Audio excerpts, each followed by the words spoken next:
Hello everyone, welcome back to DAV education. आज की इस वीडियो में हम समझेंगे तत्सम तद्भव शब्द क्या होते हैं, उनकी परिभाषा, नियम, उदाहरण और उनको पहचानने की ट्रिक कि किस प्रकार हम उन शब्दों को पहचानें। तत्सम और तद्भव शब्द क्या होते हैं?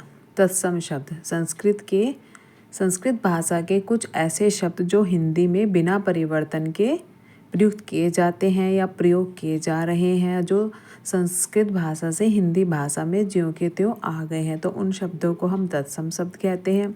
जबकि कुछ शब्द संस्कृत भाषा के ऐसे शब्द हैं जिनमें कुछ परिवर्तन होने के बाद में उन्हें हिंदी में प्रयुक्त किया जाता है, तो ऐसे शब्दों को तद्भव शब्द कहते हैं। अब तत्सम और तद्भव शब्द की परिभाषा देखते हैं। तत्सम शब्द की परिभाषा। तत्सम शब्द संस्कृत भाषा के दो शब्दों से मिलकर बना है, तत् और सम। तो तत् का अर्थ होता है उसके तथा शम का अर्थ है समान, मीन्स उसके समान। किसके समान? जो शब्द संस्कृत से ज्यों के त्यों आ गए हैं उनके समान, मीन्स संस्कृत के समान। तो जो शब्द संस्कृत से हिंदी भाषा में ज्यों के त्यों प्रयोग किए जाते हैं उन शब्दों को तत्सम शब्द कहते हैं, या वो शब्द तत्सम शब्द कहलाते हैं। जैसे अग्नि, अमूल्य, ऐसे ही अनेक उदाहरण हैं जो कि हमारे तत्सम शब्द के उदाहरण हैं। तद्भव शब्द जो है वो दो शब्दों से मिलकर बना है, तत् और भव। तत् का अर्थ होता है उससे और भव का अर्थ होता है होना या फिर उत्पन्न होना। मीन्स जो शब्द उत्पन्न होना, किससे उत्पन्न होना? जो शब्द संस्कृत भाषा से उत्पन्न हुए हैं। शब्द तो संस्कृत भाषा के ही हैं। संस्कृत भाषा से उत्पन्न होने के बाद उनमें कुछ परिवर्तन हुआ, उसके बाद वो शब्द हिंदी भाषा में प्रयोग होने लगे हैं या हिंदी शब्दावली में जुड़ गए हैं, तो ऐसे शब्दों को तद्भव शब्द कहा जाता है। जैसे काजल हो गया, चमड़ा हो गया, इस तरह के जो शब्द हैं वो तद्भव शब्द कहलाते हैं। प्यारे बच्चों, यहाँ पर तत्सम और तद्भव शब्द की परिभाषा तो हो गई, लेकिन अब हम उन शब्दों को पहचाने कैसे? तो उन शब्दों को पहचानने की कुछ ट्रिक है या कुछ नियम है, तो अब हम उनको देखते हैं। पहला नियम है, तत्सम शब्दों के पीछे श वर्ण का प्रयोग होता है और तद्भव शब्दों के पीछे ख या छ वर्ण का प्रयोग होता है। मीन्स जो शब्द हैं, जैसे कुछ शब्दों में हमारा क्या है, स से क्षत्रिय वाला श वर्ण आता है तो वो तत्सम शब्द कहलाते हैं, या फिर कुछ शब्द जिनमें ख या छ वर्ण का प्रयोग होता है, जिन शब्दों में वो तद्भव शब्द कहलाते हैं। जैसे इसका एग्जाम्पल लेते हैं, अक्षर।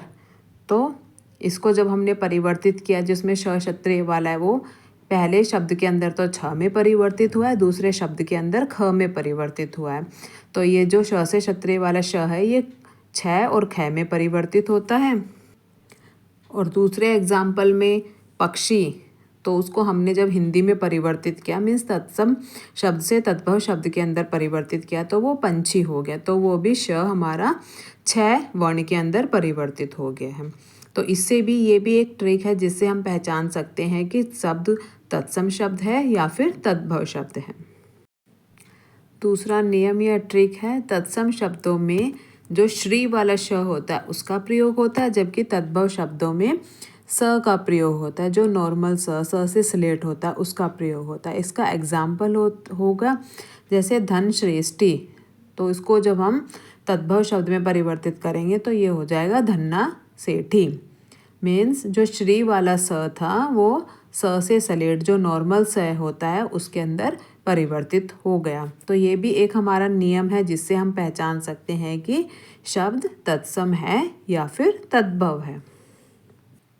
तीसरा नियम है, तत्सम शब्दों में श का प्रयोग होता है जबकि तद्भव शब्दों में स का प्रयोग होता है। अर्थात किसी शब्द में जब श से शलगम वर्ण आया है, तो जब वह शब्द तत्सम शब्द से तद्भव शब्द में परिवर्तित होगा तो वह श से शलगम स से सलेट में परिवर्तित हो जाएगा। मीन्स श स में परिवर्तित हो जाएगा, तो वो शब्द तद्भव शब्द कहलाएगा।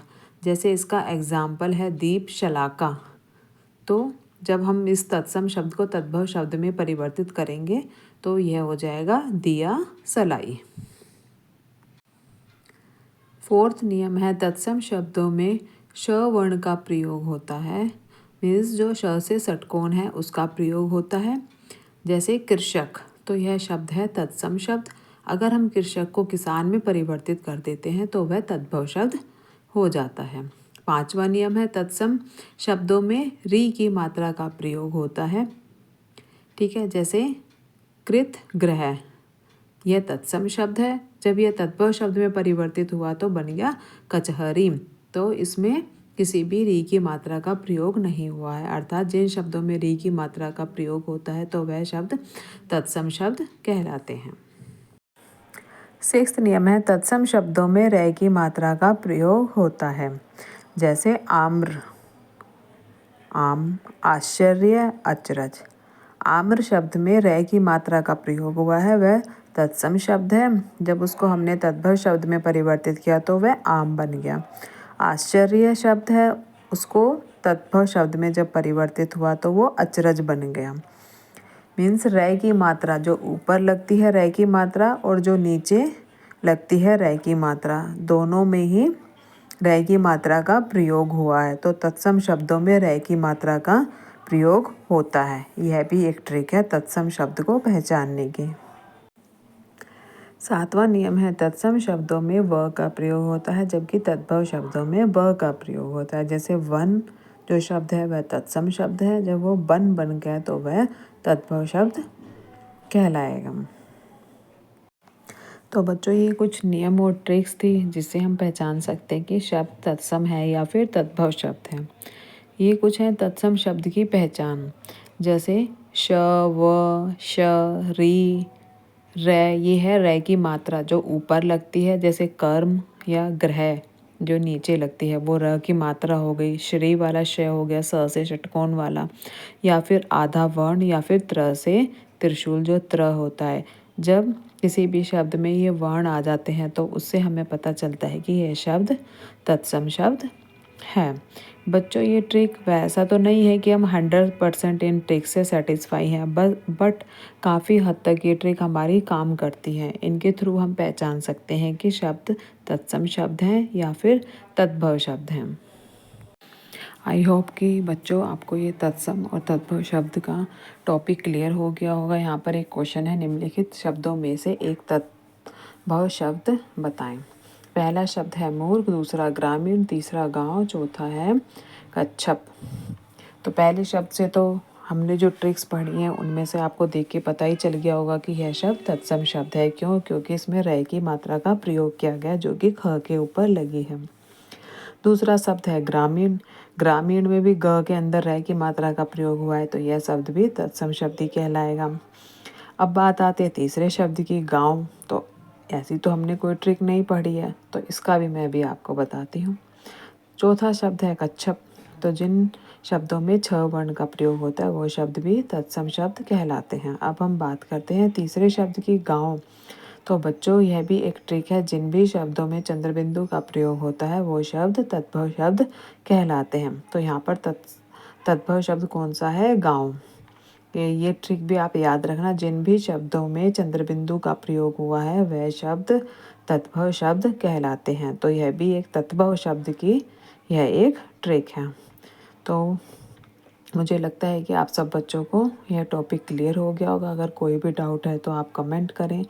और तत्सम और तद्भव शब्द के बहुत सारे एग्जाम्पल्स हैं जो मैं इसी वीडियो में कंटिन्यू कर रही हूँ। आप उन शब्दों को देखें, पढ़ें, तो उससे आपको ये टॉपिक और भी क्लियर होगा। तो चलो अब इनके एग्जाम्पल्स देखते हैं। और अगर आपको ग्रामर से रिलेटेड कोई भी वीडियो देखनी है तो आप DAV एजुकेशन के चैनल से एक प्लेलिस्ट है जिसमें ग्रामर्स के टॉपिक हैं, तो आप उस प्लेलिस्ट को चेक करें। उसका लिंक आपको डिस्क्रिप्शन में मिल जाएगा, वहाँ से जाकर आप और भी टॉपिक्स देख सकते हैं। So thanks for watching. तो अब हम इसके एग्जाम्पल्स देखते हैं।